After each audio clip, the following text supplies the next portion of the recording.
Viewers, বোতল craft প্রেমীদের জন্য আবারও নিয়ে হাজির হলাম আরও একটি বোতলের ক্রাফট।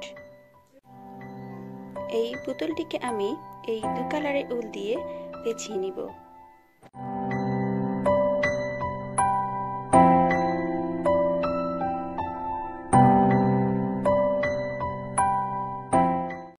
দেখতেই পাচ্ছেন বোতলটা আমার পেছানো শেষ। আমি বোতলের মাঝ বরাবর একটু খালি রেখেছি ডেকোরেশন অন্যভাবে করব বলে। এভাবে এক টুকরো উল কেটে নিয়ে কলমের মধ্যে এভাবে ধরে এভাবে রেখে এভাবে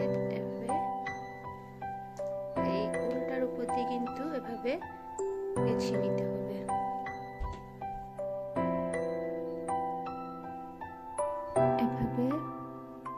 এভাবে পেঁচানোর পর আমরা উলটাকে এখানে কেটে নিব। আর যে উলটা আমরা এখানে রেখেছিলাম, যেটার উপর আমরা এই পেঁচানাম উলটা, যে উলের উপর, সেই উলটার দু মাথা নিয়ে এভাবে বেঁধে কলম থেকে খুলে উলের সেই দু মাথা টেনে এরকম ভাবে বেঁধে দিব। বেঁধে যে এক্সট্রা উলগুলো থাকবে সেগুলো কেটে আমরা একটু সমান করে দেব। দেখুন, এভাবে আরো অনেকগুলা তৈরি করতে হবে। আমি সবুজ কালার দিয়ে এরকম অনেকগুলা তৈরি করলাম, আর লাল দিয়ে এরকম একটা বড় করে তৈরি করলাম।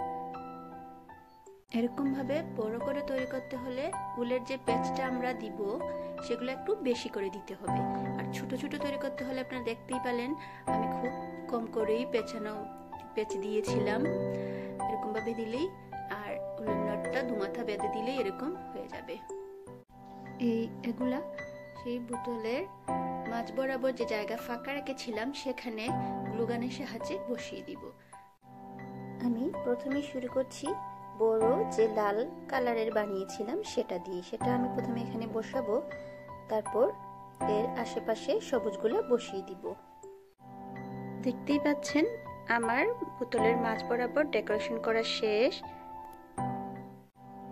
লাল বড় যে একটা বসিয়েছিলাম এর পাশে আমি আরো ছোট ছোট লাল অনেকগুলা বসিয়ে দিয়েছি, তারপর সবুজ এগুলা বসিয়ে দিয়েছি। এইবার আমি একটা স্ট্রিং নিয়ে, স্ট্রিং বানানো আমার উল দিয়েই, এটা আমি এখানে উপরে এভাবে বসিয়ে দিব। ঠিক একই রকম ভাবে নিচেও আমি স্ট্রিং বসিয়ে দিব। আর এখানে একটা লাল রঙের স্ট্রিং বসিয়ে দিব রাউন্ড শেপটা আসার জন্য। ডেকোরেশন শেষ হওয়ার পর আপনারা হয়তো বুঝতেই পাচ্ছেন বোতলটার মধ্যে আমি বাংলাদেশের ফ্ল্যাগ তুলে ধরার চেষ্টা করেছি।